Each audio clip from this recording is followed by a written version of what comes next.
Well, I changed the blade and I forgot to secure the blade guard.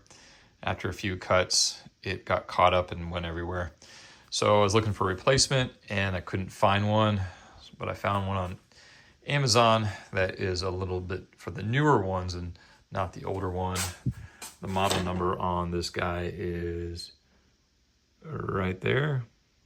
There we go. So this one was about $45 to $50 on Amazon. Here, take some pieces off the old one and use pieces on the new one. So first thing you want to do is when you get it is go ahead and unscrew this bolt right here, and that's going to separate, open up the spring that's there.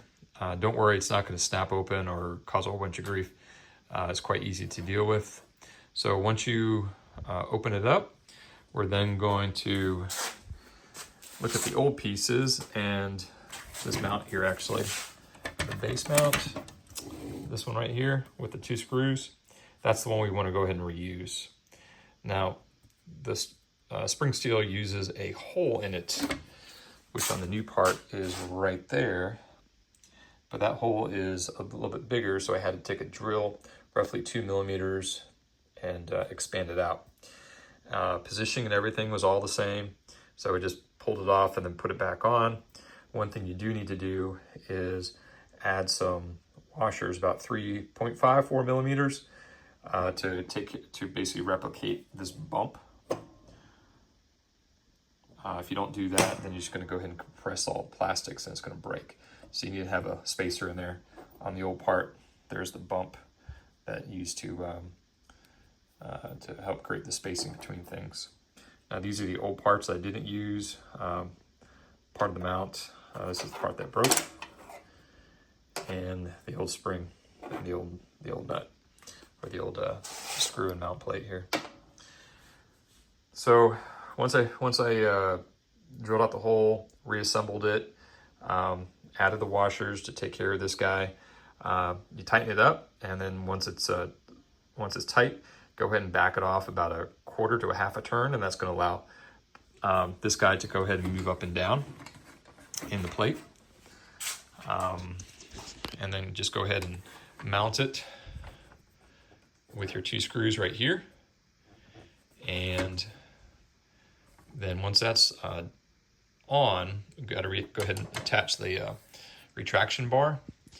For the retraction bar, you can use the old screw.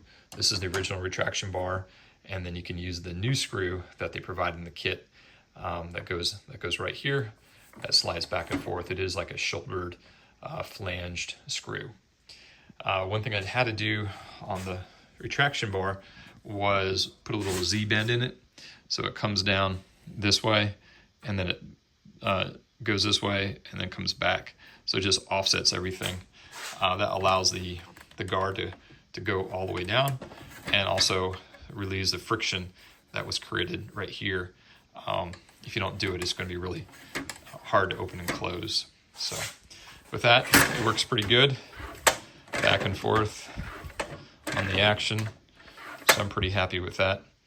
Tools that you'll need, just a regular screwdriver to take the old one off, Phillips head, either a adjustable or a 10 millimeter wrench, and a 10 millimeter socket to get into it. So brought some life back to the old tool here, thankfully. Cheaper than getting a new one. And anyways, hope this helps. Have any questions, comments, drop them below. Thanks.